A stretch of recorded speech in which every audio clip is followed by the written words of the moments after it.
new episode of the Real Life Podcast, a member of the Nation Network of Podcasts. I claim Reed Schaefer as my own. Just that I love Daily Faceoff and everything about it, even their starting goalie tool. Wooga! Every f***ing standard industry practice. I love you. I have daddy issues. The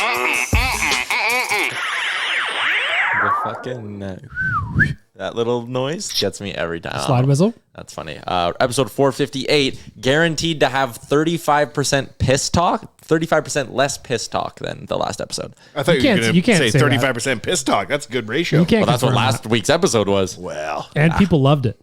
You loved it. You cried on the last podcast. I cried, yeah. Out of laughter and joy. Of listening to it afterwards due to shame of where your career's headed, or you laughed while on it? While on it. Whilst. Yeah, he was enjoying his life. I thought it was funny. The whole thing was a good bit. If you can find a way to mix in a pea jar into Tyler's day, he's thrilled. Yep. Tickled pink.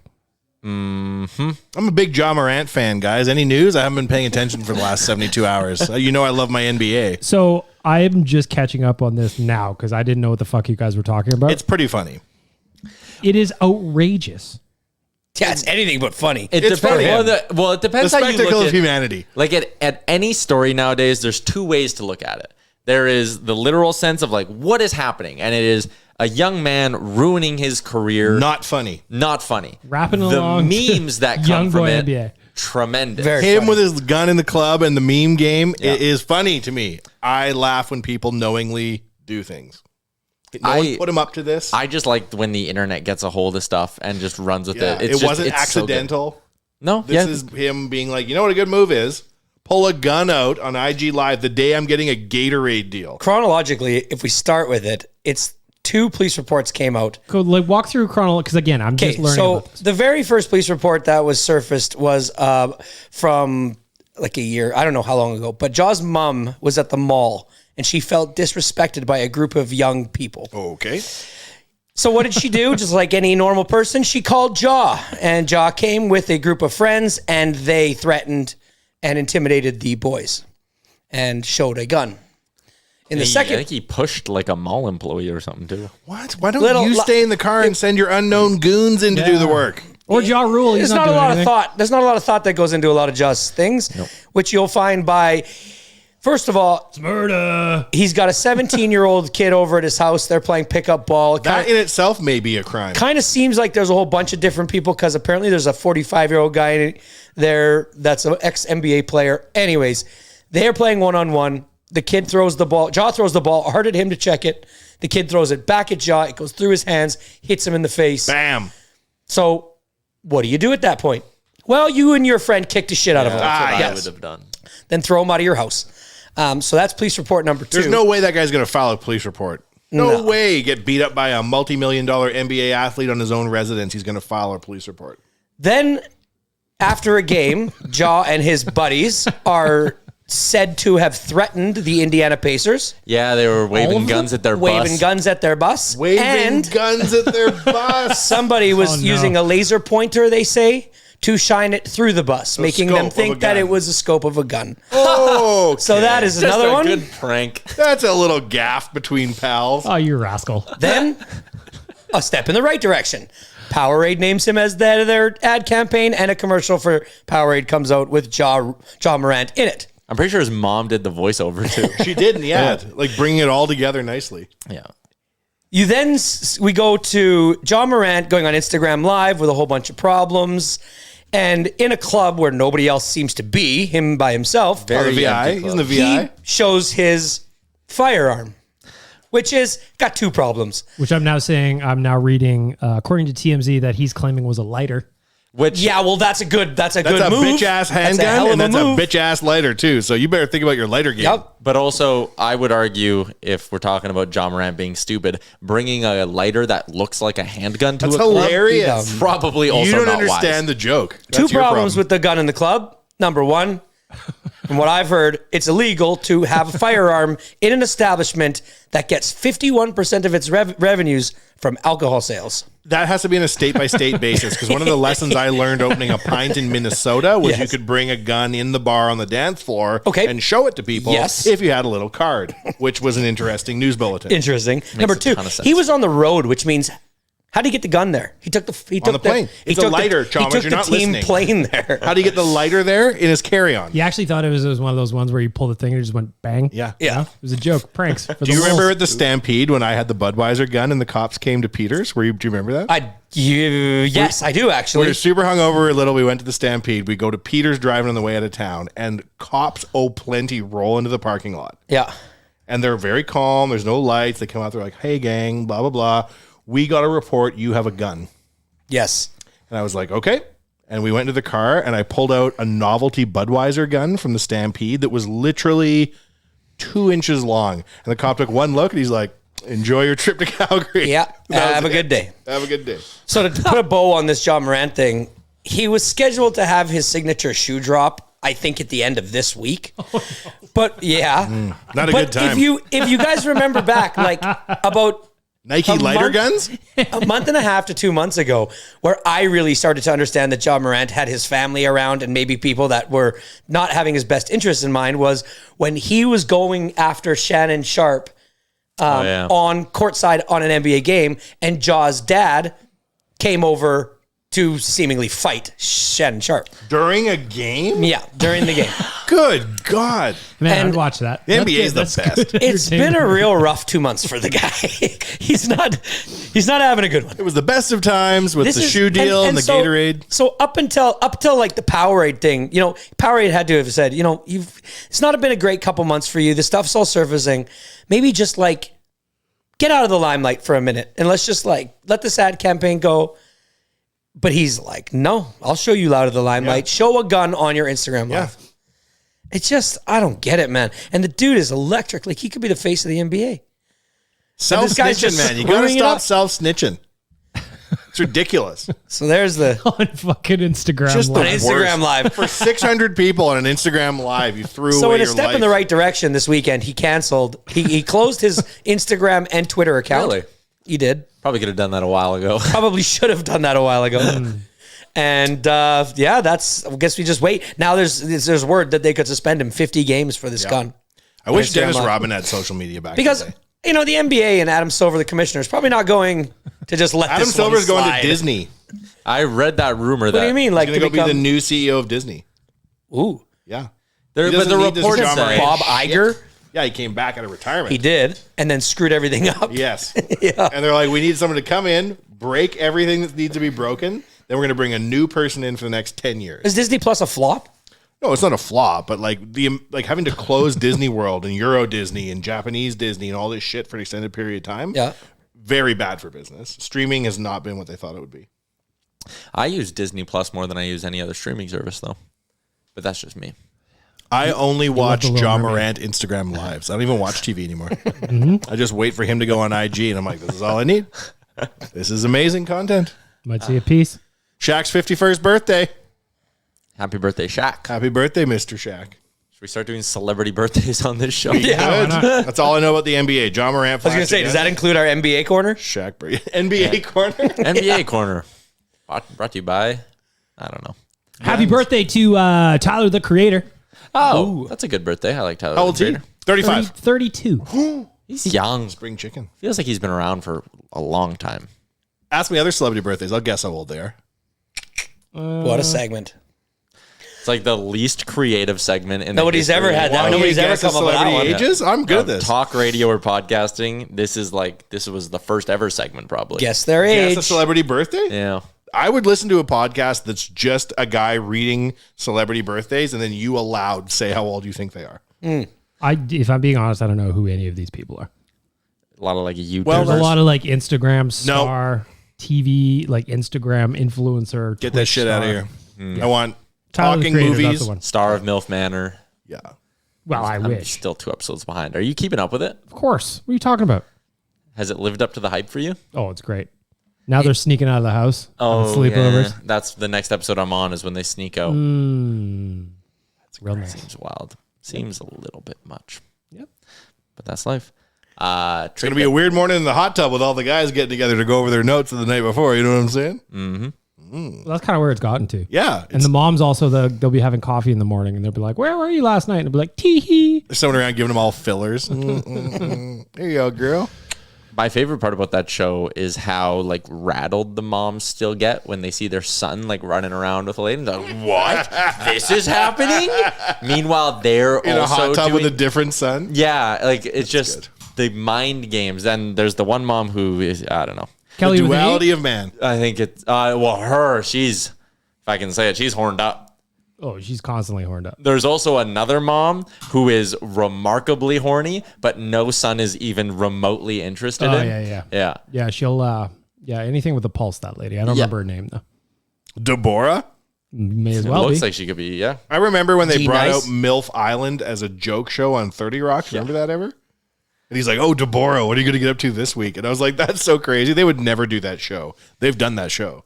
They've done that show. I'm watching that show. No I rules. love that show. No rules for TLC. If they put It's the learning channel. It's where I learn. 20 people on an unmanned oil rig and once a week they executed one of them and threw them off, would you watch? No, that is too much. You wouldn't watch it? Big Brother is where I draw the line. Oil rig executions? But like that's how you get voted out of Big Brother now. Julie to- Chen just you get like executed. ends it all. Yeah. That seems dark. It does seem like it took a dark turn. I think if UFC had a fight to the death, it would be their highest watch show. Ooh, UFC. Did anybody watch this weekend? I Jake did not. Gyllenhaal, when did he become a fighter? Well, I love how many was people actually thought he confused. fought. My guy was Did you actually think he fought? The comments on the photos I saw, I was like, when did he become a UFC I fighter? just saw when he was doing the weigh-ins and Jack. stuff because he was still doing. And it was like Jake Shredino'd. Gyllenhaal at the weigh-in. I was like, huh, Jake Gyllenhaal's in UFC now. That's weird. He's fighting Maggie Gyllenhaal. Yeah. But then it just kind of like went to the back of my mind, and then it was like another like promo thing, and I was like, that is actually really weird that Jake Gyllenhaal is just fighting in the UFC now. And then I saw the clip, and it was like for his upcoming movie, and I was like, oh, that makes way more sense. Oh, yeah. And guy is everybody had to like shredded, though. pretend cheer and shit. And the ringside announcers are like on script, and a lot of people are just sort of standing and like didn't know what to do. Awkward. It's like You filming guys- a hockey game wait, during a hockey game. You guys weren't interested in this UFC for any reason? No, I'm not a big UFC I guy, don't watch honestly. UFC ever. Well, the only like I didn't watch the card because I had a function that night, but I was excited for it just to see the outcome of how this would go because all the fights I don't think that they were a lot of big names, but Jon Jones coming back to fight at a heavyweight, like this guy's considered the greatest fighter ever, and this guy hasn't fought in 8 years, 10 years, 12 years. How'd he do? He looked dominant. He went up and 2 minutes in. Why didn't he fight for 8 years? So he's had contract disputes. Yeah, he's yeah. had he's had 5 positive steroid tests. He's kind of like the Ja Morant 5. of UFC. 5 steroid tests He's also could be been- misleading. If he goes on Instagram Live and he's doing a He's cycle. also been known to like partake in some nose beers. Oh dear. Yep. So he's Allegedly. had that problem for a while. Allegedly. I don't think it's alleged. Okay. I think it's well known. But he can still fight. Well, that's the thing is like, and he knew he was the biggest draw in the UFC, and so him and Dana White always fought over money to the point where Dana White was just like, forget, we're not even talking to this guy anymore. It's just not going to happen. And so Francis Ngannou and Cyril Gane fought for the heavyweight championship. Francis Ngannou won, contract talks, kicked out of the UFC, belt up for grabs, and Jon Jones goes and wins it. Now he's the heavyweight champion of the world, and like. It was I just wanted to see what he would be like at that weight. But And he's the champ now. He came back and won. champ. Damn. And according to Total Sportle, nabbed himself $7.19 million. A $3 million salary, a bonus of $4 million, and also pocketed $100,000 for the win and $50,000 for performance of the night. It's just weird how in a sport, if you have 5 positive steroid tests confirmed, you're like out of the sport. You're banned from the sport. Mm-hmm. Everybody's with this guy's like, yeah, no, we really want to see him fight. Maybe they it's should fighting. just let them take roids, man. Maybe Well- every Do you know who Chael Sonnen is? Chael Sonnen is a guy who used to fight, and he's in the media now, and he's like very outspoken. He's probably one of the best trash talkers of all time in that sport. He used to do those hits on the Landsberg show, and they were Yeah. fucking unhinged. Oh yeah, he is out there, but he's awesome. And he was on a thing saying that he fought Jon Jones, and he's like, I knew the guy was on steroids the minute he pushed me back, and the fact was his were just better than mine. He's like, I was on him too. I knew your advantage, and I was on him too. Yes, And he we want to was- see dingers. We don't give a fuck about steroids. Yeah. We want dingers. Coombsy and I had this question on our Blue Jays pod. every MLB team should be able to designate one player. They're designated juice monkey, for lack of a better phrase. How are we going to have Olympic records get broken in 50 more years if we're not allowing people to do steroids? If steroids are not allowed, then neither are contact lenses or prescription glasses. Who's the last NHL player that tested positive for roids or for poor performance? It's so weird. That's Chris Campoli, maybe? I don't know. It's weird that sport is just like insulated from it. Every time an NBA player gets like 50 points, they drug test them in the morning now, basically. Some guy will have like a crazy game and he'll walk into the room and they're like, come on. And he put it on, the one guy got 71 points the other night and then got a text message in the morning and put it on social. Yeah. Everyone was tripping. And I think there was a thing going around when DK Metcalf, there was like that fake video of him jumping up. Yeah. And then it was like the next day he got an email being like, you're being drug tested. Oh, like his crazy vertical wasn't real? I don't think so. No, it was edited. Yeah, that was a edited. fake video. Did you see Messi about how they faked that 2 balls in the Pepsi thing? Like he put a ball down, he put another ball on top, and he put a Pepsi bottle, then he kicked right through an upright. And so there's like they show how they made it finally. There's a guy in a green suit. Oh, but the kick was real. Oh shit, that's cool. Yeah, it was really neat. It was really cool. They're like, look, Messi, this is how they did it. But the kick of 2 balls and a Pepsi on top was real. It was just a guy holding that one ball. He's just holding like the Leaning Tower of Pisa together. Yeah. That's wild, Kind of bro. like a place kicker. Or like the guy holding.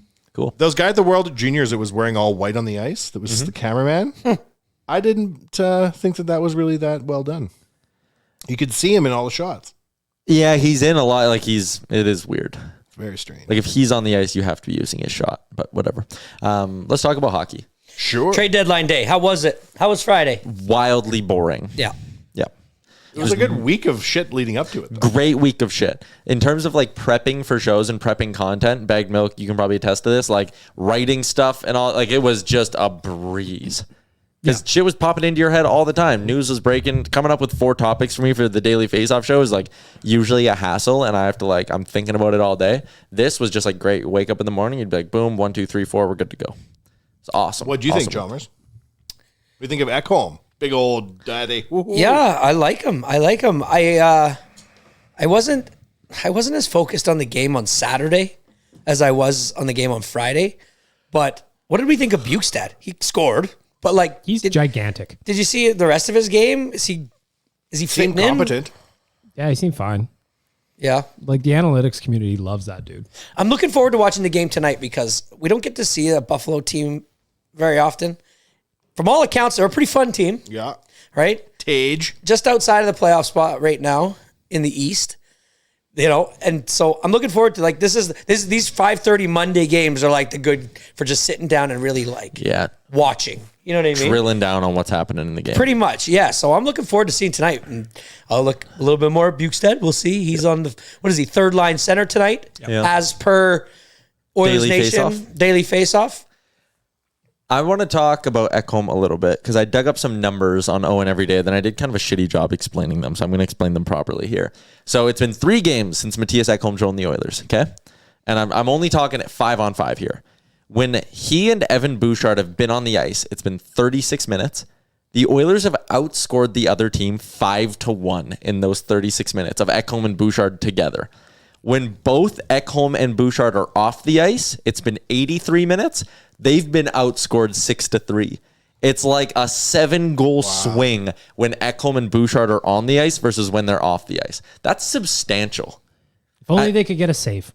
Well, I guess they can get a save. Everybody else. Well, that brings us to our next topic. I think Jack Campbell is a nice guy, and he seems to like cats. Great guy. Mm-hmm. I read somewhere, probably the internet, that he's statistically the worst goalie after 10 games of modern Oilers history. There's like a big 3 of bad goalies this year, and they're Jonathan Quick, Elvis Merzlikins, and Jack Campbell. Not good. No. Not great. Like, the Oilers should have won on Saturday. Yes. When you score 5, You should win. you should win. Now they're at a point where they have to outscore their goaltender. That's 5 starts in a row, sub 900, and not close to 900. Yeah. Over those starts, the Oilers have scored 23 goals and not won one of those games. I think I know where you're going with this, Bag Milk. You're saying the Oilers should purposefully injure him? I'm curious, like, how much can you play him over the last 18 games? Not a lot. Not a lot, man. Not a lot. LTE that shit. So What do you do? He's Hey, hurt. but here's let's look at this in a positive. Every year, it seems we have two mediocre goalies, and we don't know what we're going to do. We're going to put one in, or we're going to put the other one in, just see how they go. Right now, for the first time ever, or that I can remember, it would seem like with 18 to 20 games left, we're going to be going into the playoffs with hopefully a clear-cut number one who's playing like a clear-cut number one. Not just good, like the way I see it is like Skinner looks unbelievable.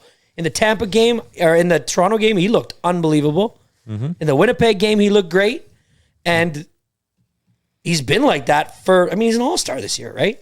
So I don't know. We need Campbell to be able to come in and just like shut the door for one game every week and a half, 2 weeks.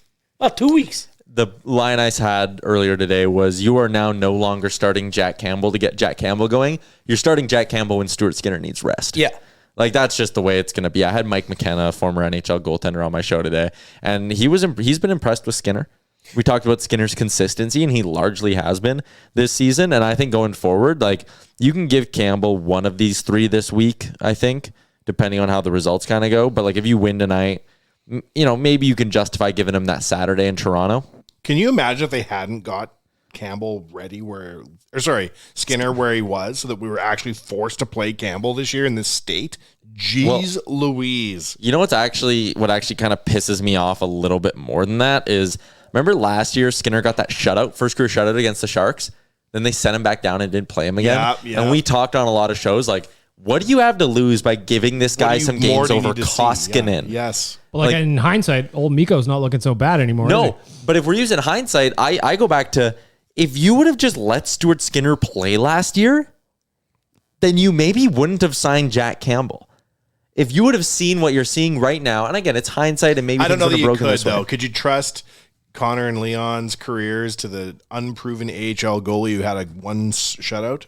But you could have, maybe you don't sit there and go, oh, we need to sign a guy for 5 years. That's true. We can go acquire James Reimer, sign Ville Husso. Like, you know, maybe there would have been something if you would have given Skinner more of a shot last year. But Skinner has, to a point, saved their season. Because you're right. If he was bad, this team's not even close to a playoff spot. No. But that's another way to look at how many teams in the past 10 years, I don't know this, but have won without like a clear cut, won a Stanley Cup without a clear cut number one. Every team that's won it, I think, has had that. Yeah. They've not had a like two-headed monster back there. I don't think we have a two-headed monster.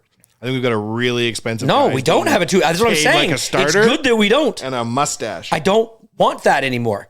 I don't want to have to not know which one you're playing Yes. and have to like flip a coin and be like, okay, they're both capable, but not one person is the ability to like steal a game. Right now, it seems like Skinner has that ability. Skinner, yeah, he's been rock solid. Exactly. So it's nice to just like, it's like in fantasy football. You get like a tight end or a quarterback that's just the best in the league, and you don't have to worry about it. Set it and you forget just it. Set it and forget it. To have a goaltender like that feels good. We haven't had a goalie like that since when? Cujo? Well, Rolly in the Rolson? playoffs, I guess, but that in the was playoffs. short-lived. In the regular season that year, he was wasn't average. heralded. And that's the thing is, Probably Cam Talbot that 1 year we went on that heater. and we played the hell. Like, Played the we hell out of ruined it. Talbot 70 for like the game next year or 18 something. months. Who was back up to him then? nuts. Laurent Brossois. Oh yeah, People don't remember I knew him. somebody like a nobody. Oh, Well, is he? Suck That's it, my cousin. Laurent. Your cousin, please. Yeah, Laurent Brossois. Skinner's Is going to he be still their in guy. the league? Yeah, he's playing for Vegas. he's found a way to stick in the game. Yeah, he's racked up like some decent career earnings, I believe. Like, he signed a couple $2 million tickets. Jack Campbell buyout this summer? No. Oh, I already said that, and then everybody made fun of me led Yeah, by you. I yelled at you, yeah. And then all those people agreed. I think you give him next year and you see if, you know, a summer of reworking and reshaping his game. Mike McKenna thinks he needs bigger shoulder pads. Yeah. How is that dude 6'3" and looks tiny? Yeah. You know what you do? You get him on a plane and you give him a real funny gag to play. You say, hey, here's a gun that's a lighter. You should wiggle this around. Go on Instagram Live. Yeah, that'd be hilarious. Next thing you know, no more Jack Campbell. His buyout is not bad. Can we talk about how ice cold Leon Draisaitl shooting the puck into a spot. I have beef about this too. That was two Over his pucks shoulder. big. Yeah, man. That Over- was after he put the net back on, After he puts the net back on. which also I'll talk about that. Just Go. ice cold. And just his celebration. After he shoots it, just to look down, hardly Selly, just be like, yep, no problem. But he sits there with the puck for a second, Yep. picks his spot, Yep. and just drained it. It was a credit card. Yeah. What's your beef with Unreal. that? I saw the chart of where he's scoring all his goals from. Oh, it's right there. Oh yeah, and a lot of them. And a lot I don't of need them to are look on at the that power play. chart. 26 of his 41 are on the power play, and there's a bunch of people who are doing the whole like, oh yeah, power play merchant. All he ever does is go. Shut up. We are in year 18 of drooling over Alex Ovechkin scoring like all his goals from one spot on the power play, ready to crown him the greatest goal scorer ever. And people seem to want to use the power play production as a way to like discount Leon Draisaitl. He just does the same thing every time. Yeah, man, because he's really good at it. Yeah, and there's not a goddamn thing that the NHL, the finest goalies in the world, can do about and it. everybody knows. Nothing. And they- nobody's stopping it. EA Sports has that thing in their current commercial about Alex Ovechkin scoring all of his goals in the same Yeah. spot. With Ovi, it's like, oh, wow, like Ovi from his spot. It's iconic. Draisaitl has a spot where he is just as good from, and people are like, yeah.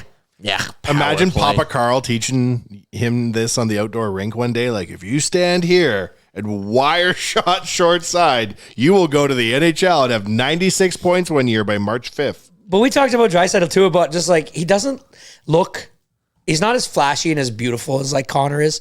But that backhand to top corner, like that was so fast. Yeah. It didn't even, like, I thought he was going to stick Hal around the net. And all of a sudden, being off balance, he just rifles a backhand top corner. Like I don't know what he thought he had to prove this weekend, but somebody else is scoring all the goals and he's just like, fuck that, I'm in on it. These new NHLers that can score goals like roofed from the goal line, it's crazy. Back in the day, you wouldn't be seeing guys scoring goals like this, man. It's also wild, like the way Leon Draisaitl throughout his career is like kind of reinvented himself. Like I remember when he got drafted, it was like he projected as like kind of the big move-in centerman, almost, I don't know, like Kopitar would have been a good comparison or whatever. Like, right, he was big, wasn't exactly like that flashy, but he's going to be solid. And then he came into the league and it was like, oh my God, he can actually skate really well. And he worked on his skating, won the fastest skater comp one year for the Oilers. And then he was still like a playmaker. Like I'm looking, second full season in the league, 29 goals, 48 assists. Next year, 25 goals, 45 assists. And then it seemed like he just decided like, no, I think I kind of want to score goals now. And he just developed this insanely elite shot. And then he jumped up 50 goals, 43, 31 in only 56 games, 55, and then 41 this year as well. 96 points puts him second in the NHL behind only Big Daddy 122. Shout out to our friends at Betway because my McDavid preseason bet for his point total has already cashed. What was the line? 121 and a half. Crazy. Who took the notes of our preseason predictions on goals and assists? I know you don't have to look it up right now, but Yeah, no, but I have it somewhere. I was wondering if we were up in the 145 area because I would have been in around 150 with mine. Did you take the lowest total the good folks at Betway would let you bet on? No, that paid even money, like minus 115. can we talk about how much of a badass Ryan Nugent-Hopkins looks with a big busted up lip? He's playing such Tough good hockey right now. Tough. Too. He looks older now. Why is he looks like so a grizzled good all of a vet. sudden? What the fuck is going on? He just, he's ninth in league scoring, 30 goals, 48 assists, and no one outside Edmonton's talking about him. Did we talk about Team Canada, Team USA rosters came out? Craig Button put out a tweet of what they would look like right now. Those annoy me, but continue. Well, just I thought it was interesting. Yeah, for the Olympics. Like if the Olympics were played today, what the roster would be. And I thought it was interesting that we had 4 players on Team Canada. We had, obviously, Connor. Hyman on the first line with Connor. Nuge on the second line. Yeah. And then Darnell on the blue line. Yeah, Darnell being on that blue line was kind of like... He was the 6th. He was in the 5-6 pairing. But I was... I don't know. And then, is Nuge an Olympic hockey player right now? I mean... Right now he is. This minute he is. 9th in the NHL? And he just over $5 million. Also, his contract just ridiculous value right now. $5 million. 5.25. Do you guys... What was the Keep New Driver contract again? Yeah, 5.25 for 8 years. Were you too young to know what the Canada Cup was? I know what it is, but it's not. You like never I saw it? Yeah, not that I recall. It was like a yearly thing, was it not? Yeah. Why the hell don't they do something like that Insurance anymore? and shit, because it wasn't like an NHL, like they weren't getting paid, right? They're just showing up. Oh, man, they got it. Like, I need that kind of hockey. You know what I need? I keep seeing the video of Gretzky racing Pele at the bloody Northlands or at the football stadium. Why aren't we getting sport athletes to race anymore? Why is this dead? Is it because they risk losing too much money if they blow out their groin they running get against hurt Pele? or look stupid? And Gretzky was so fast. He was super fast. Like, I don't know why they planned that event. I'm sure it was sold out to watch Gretzky run a foot race against Muhammad Ali, Pele, the GW Jeans model. I'd like to see Connor run against LeBron. I thought it was Sugar Ray Leonard And Pele and Gretzky. and Pele and Gretzky and then Bjorn Bjork or something like that. I don't remember. We did do predictions at the start of the year for McDavid points. You remember what it is? BM was the low at 138. 138 is the low. I know. And he's going to crush it. I was then in at 143. You prices righted me at 145. Jay was at 150. We also predicted goals for Draisaitl. Jay predicted 150 points. Yeah. Wow. Goals for Draisaitl, I said 52. Bagnook said 55. Jay said 63. You said 48. We also predicted goals for Puljujarvi and points for Dylan Holloway, but we'll ignore that. We'll ignore those. Yeah. What, hit me with the Puljujarvi ones. They were all between 13 and 20. And no one was under 40 points on Dylan Holloway. Oh, boy. Oh, boy. Son of a gun, eh? That's wishful thinking, boys. Yeah. I'm going to chalk that one up to just what we were trying to manifest. What we wanted to happen. What we wanted to happen. What we wanted to happen. Preseason Kool-Aid for the boys. What can you say? Do we know Delicious. Do we know if Puljujarvi's left the city yet? Yeah. He hasn't played yet. Gene posted a picture of them at the airport. Him wheeling around on the ice with a jersey with no logo on it. That was sad. That was a little sad, hey? It was, yeah. Nice of the Oilers to let him have another twirl. Notable nice guy, right? Like, obviously we've seen the things. He's always in cabs with, he's a man of the people. He's just a good guy, just a simple, young, good guy. Just the wrong guy to do that to. You know what I mean? Like making him look bad. I don't know if it's making him look bad, but somebody What? dropped a ball there. With Just not Puljujarvi? having the visa ready. I asked somebody whose job that was. Yeah. That's Kane's job. Like, that's the Hurricanes' job to get that visa. Right? So it's either the agent and the Hurricanes have to work on it. Yeah, but this happens all the time. It does? Yeah, guys are always like, their visa issues are delayed. It's not like That's funny because Ekholm just went from Nashville to Edmonton Yeah, he in made it work real 14 quick. minutes. Yeah. It's because he's a better player. They can expedite it. Yeah, they They're also like, hey, got we him need a on the- work visa for a hockey player. Is he good? Yeah, I'll put it in the middle of my desk. Could be Is he because good? We don't Might be the exactly best- know where we're playing him. Let's just keep him there for a Might be couple the best days. Easton's Pronger. You know what? I'm going to get this done. Here you are. It might also be, I don't know anything about this, is a random guess, but coming from U.S. to Canada is maybe easier than going from Canada to the U.S. Maybe. Don't know. You know it's hard to get into? Just North bad luck. Korea. You want to play for North you Korea? get traded Good there? luck. It's going to take some doing. I think they'd be on my no trade clause. Korea, Russia, Sweden. You wouldn't go play in the KHL if you, You were wouldn't go to able? Sweden? Just kidding. If you were able and you were a player and you were of the market, No. would you go play in the KHL? No, Never. right now, no. No, never. I'm never going to step foot in Russia in my whole life, no matter what.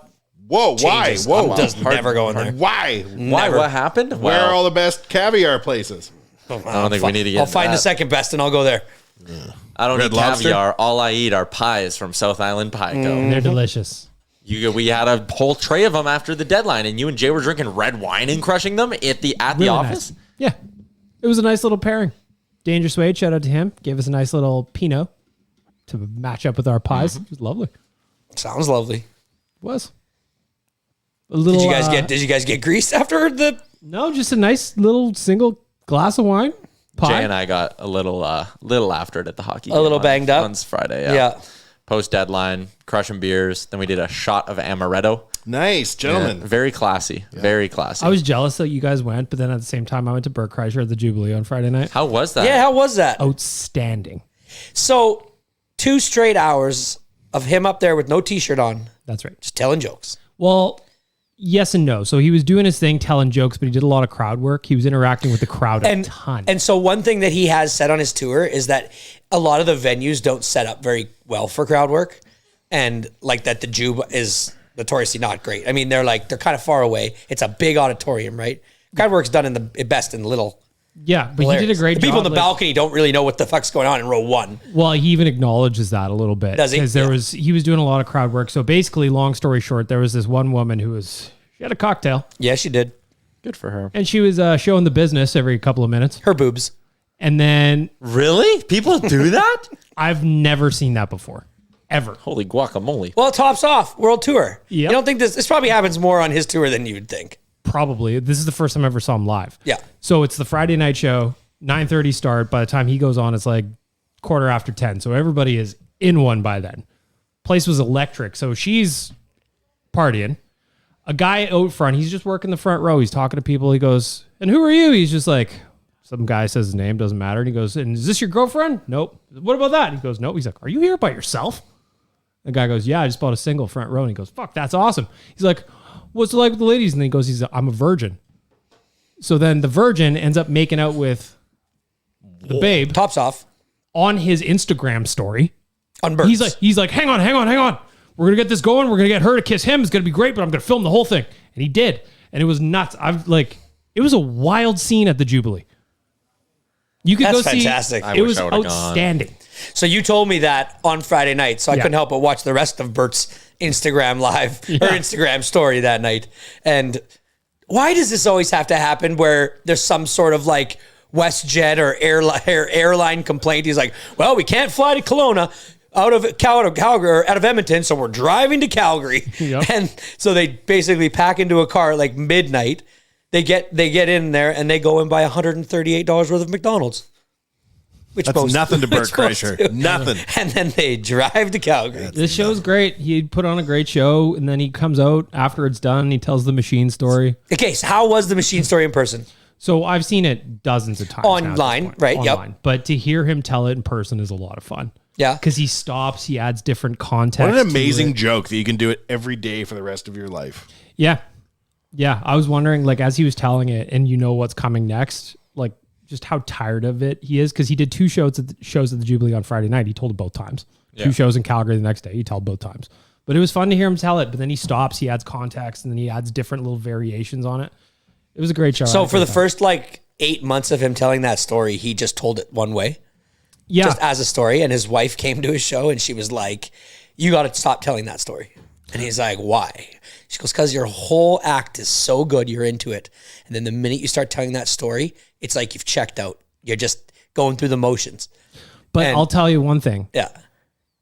So he goes into the history of the story before he tells Oh, it. does he? Yeah. Perfect. So then when he goes, when I was 22 years old, I got involved with the Russian mafia and this is what happened. The place went bananas. Yeah. Like, just people are standing up. Like, it was a scene in there on Friday night.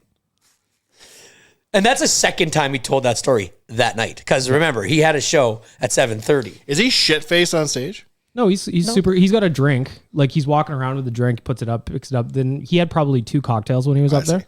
But everybody else in the room yeah, was piled up. Which is funny because if that place is full, if that place is packed, they only have the 2 bars on either side of the It's hard of to the get drunk at entrance. the Jube. Yeah. Yeah. It's- Like, I was in like the first balcony and they had a cash bar up there. Oh, they did. Yeah, so it That's was okay. genius. Okay. They know it's Bert Kreischer. Yeah. Like, the cash bar was just, you had to have your shit ready. Like, they Yeah. were just boom, boom, boom. Well, that's a fun night. It was a great night. Good. The late shows. If you're ever going to watch stand up, Tyler, go to the late show. Yeah. The tickets were noticeably cheaper for the earlier show. Yeah. You could get a ticket on the center of the main floor for like $145 in the first show, and those tickets were $345 for the second show. It makes it like $345? Canadian. he did. Yeah. Like I said, dude, well over 2 hours he was up there just bullshitting. And then his openers were also fantastic. Like, it was, the things kicked off at 9:30. I didn't get out of there till That's past like midnight. 5 times the price I thought it would be. It was a good night. Oh, well, I looked at tickets and was pretty, yeah. I thought that on the evening show would have the same prices as the early show, and the early show would be cut in half. I was quite surprised to see them No wonder he gets above 100 300. bones at McDonald's. Who cares? Yeah. It's half a chair. Oh, he's having himself a year. I spent He's Look at flying me. WestJet What? to Kelowna? Something about it. I did 115 with my tickets. Where the PJ Nice. at for that kind of cheddar? Yeah, I was gonna say if you're selling this many spots making that kind of money. To Kelowna? PJing. You think It's not you that could expensive, charter like Tony something? G. Yeah, you think you'd charter? Well, you know what? It just goes to show you we know better than he does. Hey, we're going to be on a plane in a couple days. BM. Super early too. Yeah, aren't you excited? When do you guys leave? Friday, 6 a.m. is takeoff. So. Okay. So we're doing an episode Thursday, your pre-takeoff show. Yep. And then we'll probably do an episode while we're get there. I know 3 couples going on that. Really? Yeah. Well, my sister and her I know husband. them. Yeah. Familiar, And comfortable with then them. Yep. 2 other sets of friends of mine are going. Do I know them? The Skrakos Nope. and the Zylstras. Last name's familiar, but only because of the football player. So I don't know them. No. It's gonna be They're fun. a good It's gonna time. be a You'll trip. love it. What's that? It's a It's gonna be a good great time. trip. I plan on having a double Caesar in my hand first thing in the morning. It's gonna be great. Yep. Are we rooming together? Yes. The box is nice because you guys will all be together Yeah. in the box, Yeah. watching the game. Well, I'm curious how much we're actually gonna watch the game because last time I was in a box, the last thing I was doing was watching any sports. Yeah. That happens. Yeah. We should goes. You know. Shout out to AMA Travel who make this all possible. We'll have another one coming. I don't know if we have another one coming this year, unless we do some wild stuff for the playoffs, but it'll likely be next year. But you won't want to miss out next year because you're going to see how much fun we're having, courtesy of our friends at AMA Travel. Use AMA Travel to plan your own vacation. Like I did. There you go. I'm already there. I booked all of my hotels for every stop along the way as I go to Seattle and back. Love AMA Travel. Anyways, we're going to step aside here. One sec. I forget what I was going to say next coming out of the break. Son of a bitch. I had something too. Well, something happened on the weekend and I was like, this is real life content. I need to run with this. But now I'm just blanking on it. Sorry. is everybody. this in pop culture? Is this in real life? I think it was a real life thing. I'm trying to go back through my weekend. You went to a golf simulator this weekend too. Yeah. Long shots on Stony Plain Road was great. Oh, hell yeah. It's a good time. Yeah, me and I'm a buddy, so we just sore today though. yeah, I'm feeling rough. Like me and my buddy booked 3 hours. Just Ooh, that's a long time. yeah, but like we were bullshitting and Yeah. you know, you mulligan here, you mulligan there, and then we were just bullshitting, having drinks and eating wings and I you know it was what fine to people snap. think about golf, and like you're like in a simulator. Oh, how much is that going to do? If you play for 3 hours and you and a buddy or you and 2 buddies play 2 rounds of 18 holes, and you swing the club that many times, you will hurt the next day. Your body will feel fatigued. In your glutes, you'll feel it. In your hamstrings, you'll feel it. I'm feeling stiff. I've done it, and I golf a lot. And I did that like 2 weeks ago, and I was shocked at how My much wrists hurt. it made me like, forearms. because you think about it. If you shoot like 85, shooting 170 swings At least, yeah. in 3 hours. Oh, It's a lot. Yeah, I'm sore today. The back is stiff today. Yeah. That was the first time swinging a club. You remember what courses you played? I have no idea. I wasn't there for that. I did Banff Springs. Oh, because you can't just go play that. Usually you try to do courses you can't go play. I know. But the guy who was there, he was Played like, Golden West. Yeah. I Rest in power. went and played the ranch. They have the ranch on there, so I played it. I give anything to play Golden Bucket West. list. the guy was like, where do you want to play? And I was like, I don't know. And he was like, well, somewhere hard. I was like, in the middle. He goes, perfect. Banff Springs. I was like, sounds good. I don't give a shit. Yeah, I couldn't Just have told hit- you where I played. We just, hit we were just there bullshit anyway. Ball into screen is all I care about. Yeah. What's amazing though is it's funny because when I went in there, second time I went there, and the first rule is like, you shoot towards the screen, not towards the thing behind you. We were like, well, yeah, obviously. Thank you. They had a guy a little while ago turn around and hack a ball at one of those units, whatever. The you call it. TrackMans. Yeah. So I was like, what is the cost run on that? He's like, 40 G's. 40 grand. $40,000 for a In what TrackMan. world would you be like, I'm sure I can just hit it as hard as I can at this monitor thing? And Yeah. like, what? Did you guys putt? Yeah, we putted. You can't putt. Well, we putted, but it was like a 10-foot gimme. or Yeah, something. I do 5-foot gimmies when I go. See, so we don't even pull out the putters. We just do this thing called Tour Pro Auto, where basically when everybody's on the green, then it just gives it like, we'll go like 2-putt par, 1-putt par, or like depending on how far Yeah. you are. Sometimes guys drain like 19. Like it's an average onto how you're playing. If you're hitting like really good shots, it'll start to sink putts from further and further distance. Yeah. No, it was terrible. And it just keeps it rolling, right? Like, Yeah. because Yeah, putting does slow it down. well, and if you get into a spot where you like 4-putt because you're just off, like it screws up if you care about being a little bit competitive or trying to like, it can really screw you up. because it's just hard. It's fun though.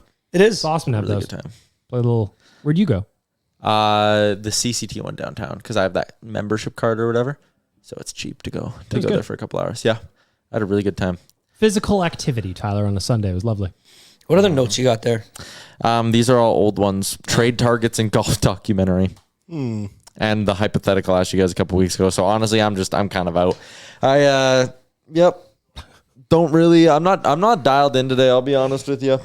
Trade deadline week took so much out of me content wise that this week, like I woke up today and I was like, fuck, it's another full week of doing stuff. I don't know. Dude, it's something about a Thursday or a Wednesday, Friday, Saturday game too. Like, yeah, it was a long weekend, and it's a little cold out today. It just feels like It's a gray day, boys. It is a great day. It is a great Do you know day. what? And here's, I'll chalm in, chalm out then.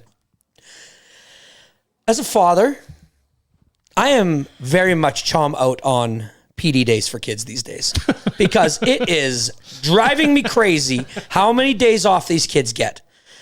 In the last week and the next 2 weeks, so in a 3-week span, my kids will go to school 50% of the time. So they have like double PD day weeks. So spring break's in there, Oh, but that seems. we all know spring break's in there. Okay. But why do we have a week where they get a Monday, Tuesday off per PD day? Then the next week they get the Thursday, Friday off. double PD day stacked Buddy, up. it's all the time now. There's no way we had that many when I was a kid. No, man. We didn't have afternoon recess. And they get off on Thursdays at their half days on Thursdays. They get half days every Thursday. Every Thursday, they get off early. So a lot of schools do half days. A lot of schools get off at like 2:20. So like an hour early. We had early dismissal some Thursdays, but it wasn't half day. Here's another thing. Do you guys know what Green Dot Day is? I do. Do you? It's like a marijuana thing. No. Do you? Not a clue. Okay, this was the thing with my it's one of them Daryl's deals. Well, yes. It is a deal for the kids. So Green Dot Day, and this is actually funny because you're from St. Albert, and a buddy of mine from St. Albert was like, you Edmonton kids are soft because of Green Dot Day. We did not have that. Every day when I take my kids to school, every door is locked. They do not allow them into the school until the bell rings. Yeah. All the doors unlocked. The teachers stand there, let everybody in. It's like a jail. Doors stay locked throughout the day. Like If a I jail. need to go drop something off at the school, I've got a buzz. They let me in. I love the security. That's not that. So that's just You setting, like that part. You're chom in on I'm keeping the kids in safe. on Okay, so keeping you're the doors all pro locked. kids safety. Yes. Okay. But if it's minus 20, they put a green dot on the door. Every door's unlocked. There's a teacher at every door. The minute you get to school, you can go in the school. That's the best day to kidnap kids. Is a cold day. Well, no. Hey, kid, seat warmers are on. Yeah, Get I'm in. gonna kidnap come some in. kids. Wait. It's only +4. So I live like 3 blocks from my kids' elementary school. And I drove them to school the other day because it was a Green Dot Day. And a friend of mine who also goes to that school messaged me and said, did you friends with the just drive students? your kids to school? Your friends with a student child? Yeah. No. Okay. No. Friend of yours goes to that school? Friend of mine. Someone was judging you for saving your kids at the walk in the So cold. I said, well, on a group chat, I said, well, it's a Green Dot Day. I drive them on Green Dot Days so they can just go straight in. This day was like minus 26. If it's minus 19, we walk. We walk the dog. Minus 20, I drive them Green Dot Day. Good deal. Good Seems deal. fair. And 3 people on our group chat were appalled by Green Dot Day, thinking that we were soft, that this should not be how it is, that this never Minus happened 20, at their man. school. That's pretty fucking cool. Chalmers, I have written down here as pro kid safety. Yep. Group chat members, pro kids freezing. That's exactly. Pro kids freezing, thinking Pro that it's children soft dying. to allow them.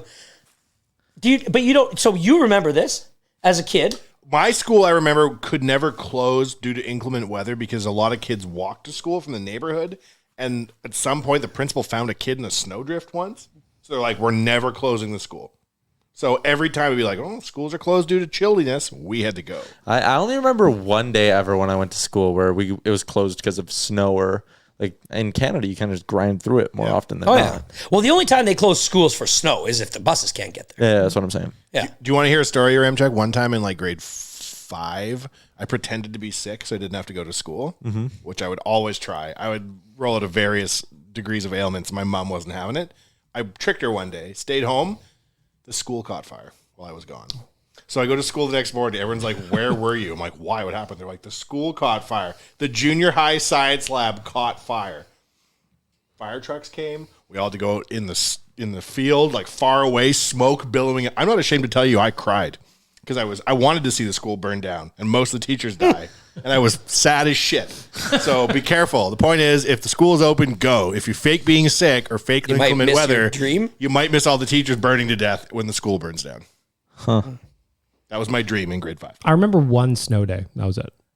Yeah, I don't really remember. We don't get the snowstorms here. Like I was talking to somebody about snowstorms out east, and they'll get like 6 feet of snow. Yeah, I see that sometimes. Like even when the Bills had to move stadiums or whatever. Just like, I can't think of that happening ever in Edmonton. And plus, we're a little bit more like our infrastructure and vehicles and all that is a little bit more made for. But you're right; it never gets like Chalmers, 6 can feet. you recall more than 2 feet of snow in a winter? I can't remember 2 weeks ago. Oh, nonsense! You remember everything. No, I don't remember a lot of stuff. You're a good rememberer. Your story reminded me when I was in 3rd grade. The Oilers went to the Cup final. Oh my God. You were 3rd grade in 2006. I was watching that in a bar. Imagine we could like somehow bring time portals together and go watch the 06 Cup run together, and you're 8. I'm on White Ave, just pissed drunk. Yeah, I'm I'm 26 years old in Mexico. You know what's a funny one for that, actually? So we're doing a podcast together in the future. I worked with Low Tide at the radio station, obviously. And my mom taught his kids grade 3. So when I started working with him, I'm like, yeah, his real name's Alan Mitchell. And she's like, that's where he's familiar. He was like, I taught his kids. She goes, I remember being in parent-teacher like one-on-ones with him and Mrs. Lowtide being like, oh, you work in radio. Like, that's so neat. Like, you got the announcer voice. Blah, blah, blah. You're with him. Like, flash forward what would have been, again, 15 years. Too bad your dad doesn't think it's neat, hey? No, that is too bad. Your dad doesn't approve of your career? No, he does. Well, he doesn't approve of anything. Approves of it, but you're not going to hear a good job, son. Over there. But anyways, I remember being in grade 3 and I was sick one day. And it was the day we were supposed to go on a field trip to the dump, to the waste management facility. That's as good as it gets, field trip wise. And you talked about faking being sick. I was trying to fake that I was okay, but I go to the dump because I wanted to go to the dump so bad. And this actually ties into one of the few heartwarming memories of me and my dad because I couldn't stop throwing up. I had like food poisoning. He or took some you to shit. the dump. No, he said no. He said taking the dump forever. He said stay home, and if you're better this weekend, I'll take you to the dump on the weekend. We never ended up going, but in the moment, it made me feel better. Oh, see, I was thinking like my dad used to take me to the dump all the time. I wish I would have known. You're going to come along with that. It was such a good time. And then there was actually a point later on in life where my dad and I did go to the dump together. But by that point, I was like 18. And I was like, there's just a lot of birds and this place smells bad. It wasn't neat. Would have been neat to go on the class field trip, though. I remember always finding it interesting at the dump, just the shit people throw away. Yeah. And now I post it on my Instagram. I used to go to the dump all the time because when my dad had his house building company, we bought a big garbage truck. I remember that truck. And you always had to drive it. Yeah, you were so mad. And when I wasn't mad. I was the one that said to him, we're paying a lot of money for garbage pickup. Like a lot. To clean up work sites. And our sites look like shit. Yeah. This is before bins were being used. Yeah. You used to just have guys that would come and hand bomb your garbage. But you'd want to get like a big load out front, and it was all where the driveway is, like a huge mountain. Stuff's flying all around the neighborhood. It was just not a good thing to have, right? Plus, it made your guys' sites look like crap because every site had a big sign on it from your house building company. So I was like, buy a dump truck, and I will hire a guy to work with me, and me and him, when we're not doing other things, we'll load this truck. Newsflash, that guy doesn't exist. And take it to the dump. You're that guy. And I used to work a lot alone by myself. Because newsflash, guys don't like doing that very much. It's just in. Really? People don't like working hard. It's just in. Yeah. People don't like picking up garbage, stepping on nails. Yeah. But I used to go to the dump all the time. And I used to drive down right in there, take the dump truck, back it right up to the pile. And I would just like look around at all the different piles and just be like, this place is amazing. There was so much weird shit that was thrown away. I can't remember it all. The temptation to garbage going there. The dump is really high. Like I've taken loads of shit to the dump many times. I'm like, there's got to be diamond rings in every other pile here. Yeah. Just a little. It'd be very easy to go to the dump and turn into a garbage picker. Oh, easy. 100%. I really didn't like rain days though down in the dump because you were just worried about getting stuck, and the last place you want to get stuck is the dump. Oh, she's with stinking. all these big ass trucks coming beside you. You're just sitting there in your truck and you're waiting for. But they have the loader that's constantly running, so it would just pick you up basically and drive you out. But it was scary. I liked the dump though. That was good. There's a good work memory of mine. There you go. It was called Getting Your Feet Wet. I remember going to visit you at Klondike Days when you had the CRX, when you guys would build the show home. And visiting you, and you're driving down the Midway, and Klondike Days is open in this story. Oh, yeah. And like you don't see cars driving around the Midway, and it's Chalmers in the CRX listening to music, drives up. Hey, what's going on? I'm coming to see you at the Carlton Show Home. Cool. Drives off, leaving me on the Midway. Back in the day, at Klondike Days, they used to do the dream homes just like they do now, but we would build the house there. That's crazy. So we'd start building the house like right now. And we'd build it up on like pallets, right? And then you'd build a full 2-story house, 2,300 square feet. What? There. Oh, yeah. Fucking build why? a house. Then you win it, and then they move Because it. then they win it, and then we move it. We would build it modularly. So we'd build it in 4 pieces. So everything was different. Like the electrical had to be run in these certain ways. So it was a lot, but you had to have it built by the start of Klondike Days. But then we had to like protect the floors and put up all these ropes. So you had to, they could traffic you through the house, and then somebody had to watch the house. So I would always do it. I'd go there like 8 a.m. and they would let me, basically I would pull up to a gate and I would flash this little card and they'd be like, yep, go. And the only way to get from that gate to the house where I would park my car was to literally drive down the Midway. But it was so gangster not knowing any of these facts. Like, just to see Chalmers allowed to there's drive carnival his car. games on each side, but then I'd have to leave. So I'd have to drive, and I'd have to drive down the Midway with people in my CRX playing Midway games, carnival games. It was awesome. It was awesome. It was awesome. Yeah. Just hanging out at Klondike Days for like 8 hours a day. I'll every go day. guard the house, Dad. Don't worry. Yeah, don't worry about me. I went to Klondike Days this past year for the first time in a long time. I can't even picture what a car looks like driving down the Midway. Well, especially a small little CRX. You just like see all these people walking, but then there's like constantly just a space in them. And then you see his little CRX come out at the very end. Oh, yeah. It was probably not the best. Klondike Days people watching is some of the best people watching available. Oh, yeah. There are some folk who get together there who do not leave the house much. Yep. And it is awesome. This year, because I'm an adult now, me and Mrs. just got piled up at K-Days this year, and I was playing carnival games, and I was spending $20 for a Caesar. I just had the best time this year.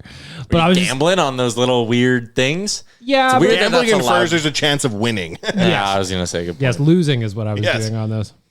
Great time. Speaking of gambling, we talked about Drake and his gambling. Did you know that he won?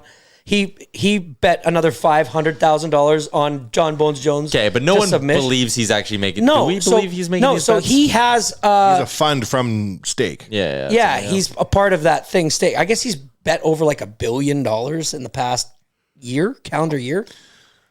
Wow. Yeah.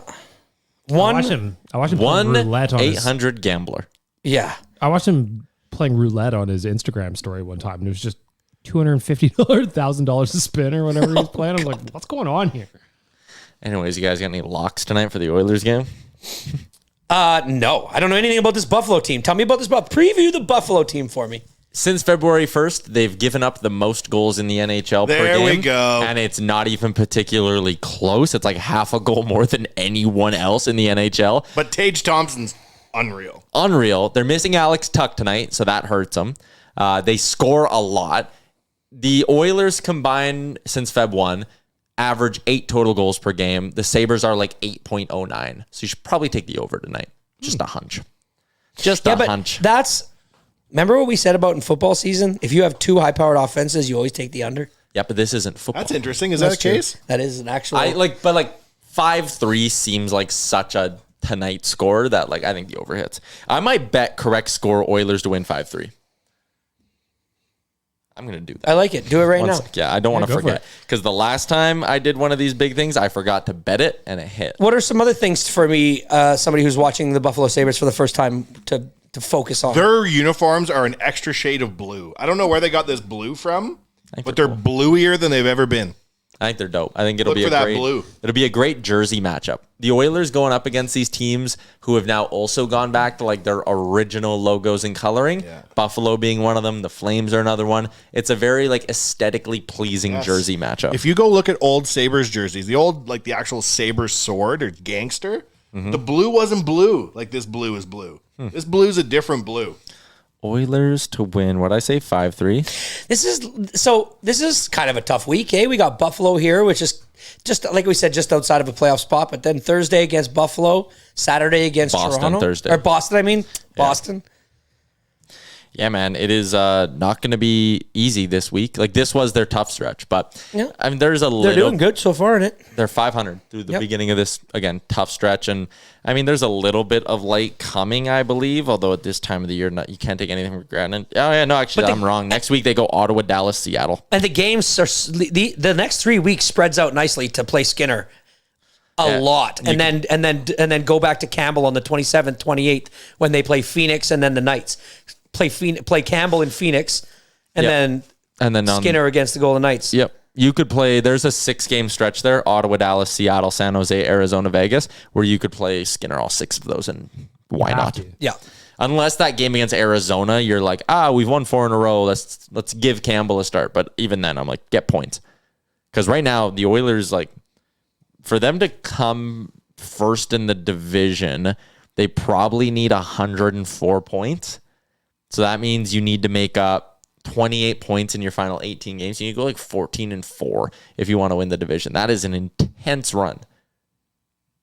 Very intense run. Very intense. But you're like this. Jason Greger laid out this math on the DFO rundown today.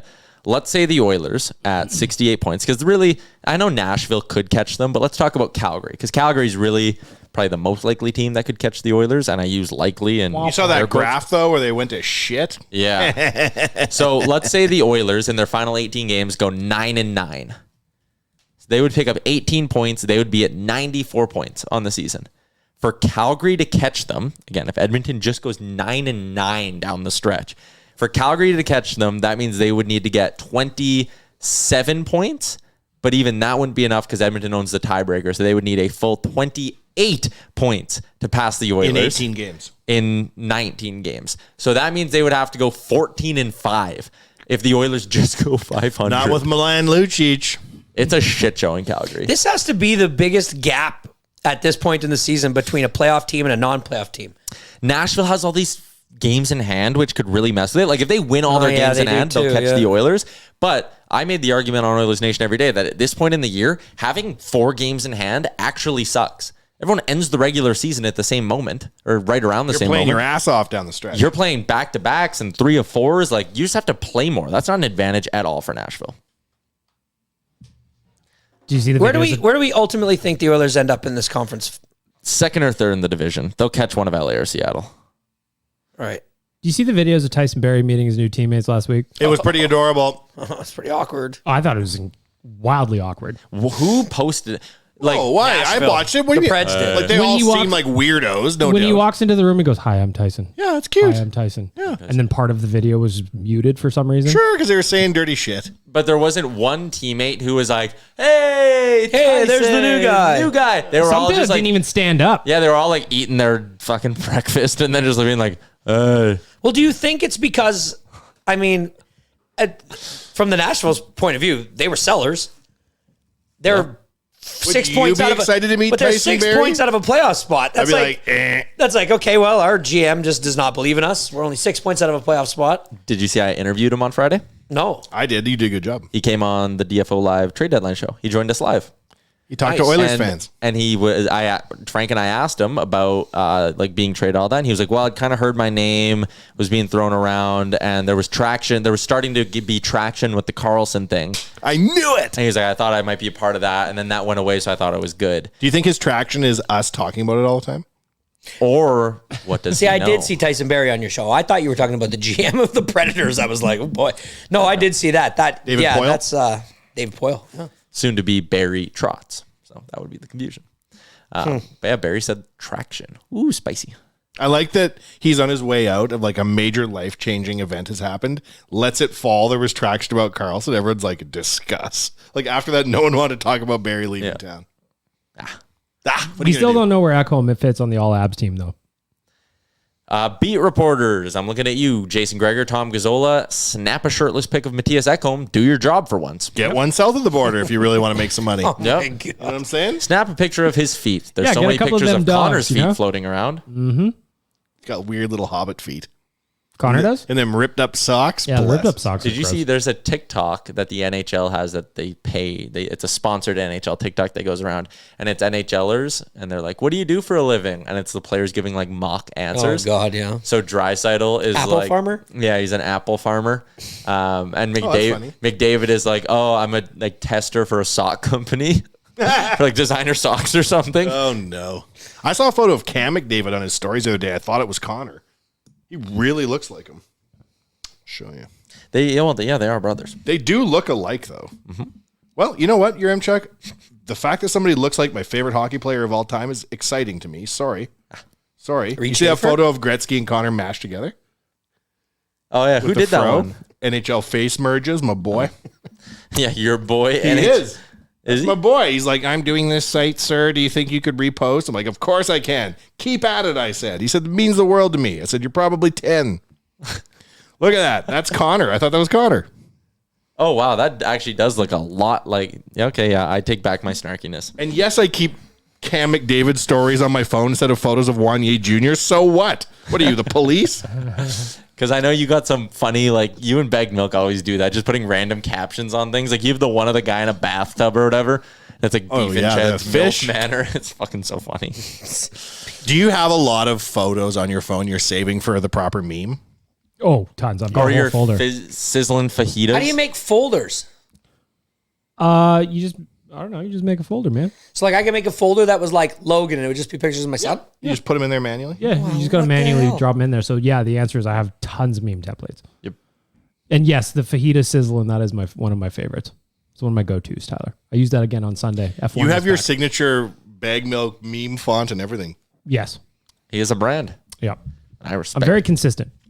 If you haven't gotten your passes yet or your tickets to the Oilers Nation 15th birthday party bash, you should do that. Nationgear.ca. It's over half sold out already, people. $20.07. Get it. 2007 at the Pint downtown in support of free play for kids. Here's what you'll get. Entry into the party. You'll watch Edmonton take on Seattle at 2:00. You get a swag bag, a prepaid drink. Good times. What are you trying to show me while I'm doing an ad read? I wasn't going to show it to you. This goaltender throws a water bottle at a referee and hits him right in the back. Fuck that referee. From like 30 feet. That's like the Chinese Super League or This guy's something. got a chooch. So I saw that because his wife posted on her TikTok. She's like a popular TikToker. With the glove on. Yeah, and she was with like- the blocker on. Throws an absolute dime right in the square of his back. And so she posted that TikTok and was like, hey, if a random person could send me $2,500 so we can pay for the fine because my husband's a dumbass. Why do you guys at Oilers Nation get so many people in the comment section that want to bless me with 5G? Every Instagram account. What ever. the hell is It's a going function on? of our size. Like the bots want to appear on really busy photos, so we get more bots. Like I restrict and delete, I'm going to say 20 a day. No and that's not exaggeration, even Chalmers? that's not even a dent. 4 to 5 times a day, I will go through the last 10 posts on Oilers Nation, Daily Faceoff, and Leafs Nation, and just delete those things like hundreds a week. My God. And there's They're no so end annoying. to them too. No, no end. you guys posted a picture and it was 5 minutes it had been on. Yeah. 4 different accounts. Dude, I'll post and then go do another account and then go back to the first account I've posted at and already start deleting them. Like It's wild that Instagram just hasn't figured out a filter of like, if you comment some combination of the words like 5,000, bless, DM, that you're just gone. I don't Like, who know would where that the really win comes inconvenience? from, though. I don't know who's like, you know what? This guy might actually be giving away $5,000. I better DM him the word blessed. Because if you do, the Russian mafia has your credit card. Yeah, it's That's very simple. annoying. Like, it who is would fall interesting. for that? Would be like saying, God, I don't know, Steve McIntyre is going to give me Oh, yeah. $500 if I solve a riddle. What was that? We almost had him on the show. No. Someone fell for a Steve. He got Well, I did. No, it was... Okay, here's the thing. I was going through What? Steve McIntyre's story, and it was like a picture of Steve McIntyre, then a second thing, then all of a sudden it was just like a riddle. And I Listen, I said this a long time ago. I like to interact with people's stories. I love riddles. I like when people interact with mine because a story goes out there and you don't see anything. You know, like I like posts that people comment on because I can see that they're interacting with it. I like that they like it. It's fun. It feels like it's more of a community type thing. So I answer the riddle. I don't see where this goes sideways. So far, he then nothing. DMs me and is like, hey, I need your account. I need your email so I can send you the money. And I'm like, no. I said no, but I said, you should, I do a podcast. You should come on it. And then he was just like, didn't say anything. And so I messaged these guys and they were like, it might be fake. And I was like, yes, it is. I don't feel bad, Does Chalmers. it really, after looking at Steve McIntyre and knowing that there's players, like this is how Luke Gazdick started his career, was like being interactive 100%. on Instagram. There's no reason to think that The Steve dude, McIntyre's and, lying to you with Eric that. Greiba Yeah. was like in the bush, constantly doing stories. And if you look at Steve McIntyre's account, he pretty much follows that type of mold. He's like a outdoorsy guy trying to get people Chalmers, to you're interact talking to with him. 3 internet So veterans. I We've been did- scammed every which way there is to be Yeah. scammed I online. just don't believe anything on the internet anymore. Wanya sent me a picture of dancing Mike Tyson today, or a video of dancing Mike Tyson today on a female body. In and I high can't tell heels. if it's- Dude, I Mini Mike? fucking... So it's the day your mortgage comes out, the 2nd of the month, and I get a missed call, and it's a 1-866-254, like a number that's not crazy. It's 1-866, and it says Scotiabank. Look at this, another scam call. It's the second one I've been sitting here for. On my phone, another scam call. Unbelievable. So I call them back. And it says like, thank you for calling Scotiabank. Somebody will be with you right away. And it sounds pretty fucking good. And so the guy says, hello, welcome to Scotiabank. What's your name? And I give him my name. And he goes, do you have a mortgage with the Scotiabank? And I do. And he's like, he's saying he mutes okay, himself. what's He the goes, account "Fuck number yeah." on the mortgage? And I'm We like, got one. so, and as I'm doing this, I'm checking the bank just to make sure that the mortgage payment came out and that everything's all good. And all of a sudden, I'm just like, this doesn't. So then I look at the back of my bank card to see if the number's the same. Wasn't. And I was like, I shouldn't have called them back, number one. Yeah, I only gave him my name, so that's good. But like, this was pretty fucking convincing. Mm-hmm. And I was just I got off the phone and I was like, there's absolutely no problem with my account, obviously. But it just so happens it's on mortgage day from the bank that has my They mortgage. know that they're calling you on mortgage. And it's like, I just went, God, you got to be so careful. I almost got fooled with an email one a little while ago. It was from Starbucks. It looked exactly like a Starbucks email, and it said your refill or whatever when you reload your card did not go through. Please click to manage your account. So I'm like, wait a minute, I haven't put money into my Starbucks thing in forever. So you look at the email address that it's coming from, and it's this long. Yeah. They're getting really intricate. Those Dude, I requirements. actually kind of feel bad. Like, again, you are a very sharp dude. And like, it took you some thinking to be It like, took oh, me it's a some scam. thinking. I feel Old really people, bad for like old people and Oh, stuff man. who aren't like, I get those text ones now that are like, your Amazon package is, well, and I had to be like, Mom, Dad, like, you don't, if they will not text you. Never click anything that is texted to you. Because the Amazon ones look legit. Or you got an email being like, your phone bill has been like compromised. Click here to reset your password. And it's like, fuck, if I was just someone who wasn't as I know. technologically inept. It's also Wrong gotten to word. the point where I don't answer my phone now if I don't know who the number is. No, I never do. And that sucks in my business because like, you know, I have a trade coming to do work at a project and they're going to call me half an hour before they get there.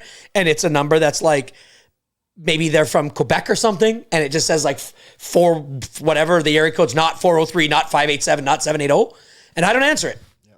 And then I have to hope they leave a voicemail, right? Just so that I can call them back. But it's like, that's crazy that I've had 2 scam calls just sitting here. Like, it's constant, man. I'm getting very sick of it. Remember when God ripped me off on Instagram at Christmas? I do. How much? 3G. God got $3,000 of yours on Christmas? What year is that? 2017? We were still a little brick. What happened? Well, to be fair to God on Instagram, at God at the time, they were running like a multiple account sponsored post program. So I'm talking to God. I'm like, I would like to advertise. At the time, it was a beef jerky club. And he's like, no problem. I run this account, and broke it all down. I talked back and forth with him, like legit.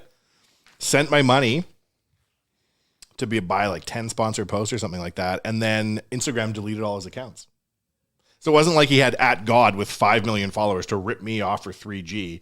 This was when Instagram was shutting down accounts left and right, and they shut it down, and @God ripped me off at Christmas time. I never got my money back for my Christmas campaign. He never sent it back, eh? Nope. And I was like, bag milk? This is the worst thing @God's ever done to me. And he was like, well, it's Christmas. And then that was that. Lots of scams. Got to be careful. Got to be careful, man. Oh, we picked up momentum on this pod. It's an hour 15. We should probably wrap it up. I think we should just move to the woods, Tyler. Live in a cabin. Careful, Can't those get trees will scammed out scam there. you. Eat pies. Eat pies. South Island podcast. Got to learn how to hunt. I can figure I'm that scared out. of guns, I think so too. which is why I can't watch Ja Morant. If you lived in the trees, your M-Truck, you would get a pine cone on a stick, and you would do podcasts in the trees by yourself. Even He's if you hadn't interviewing seen the birds. sports. What's that? He's interviewing the birds. Yeah, you haven't seen a sporting event in 5 years. You're still making up plus minus and course. Here's the thing about hunting, which is funny because on The Last of Us, it's very much like they have to hunt for food. And I don't think that the actual hunting and finding and shooting of the animal would be the problem. It's pretty much everything after that. The gutting. This thing's like 1,000 pounds Yeah. in the middle of nowhere. Yeah. I don't know what to do with it now. And you have very little time to process it. Yeah. If the apocalypse happened, my When? switch to being a vegan or vegetarian would big be time. instant. I'd be cannibal within an hour. I watch a lot of survival shows. I love them. But they always, whenever they kill an animal, they're like, oh, I got to process this. I've got like 40 minutes. I'd just be like, don't know what to do. Forgot my knife. Yep, nothing. You got Like a necklace of human ears. There's no Google to like search how to do it anymore. Yeah. All right. All right, good episode, everybody. Shout out to South Island Pico, Betway, and AMA Travel. We'll chat again on Thursday, I guess.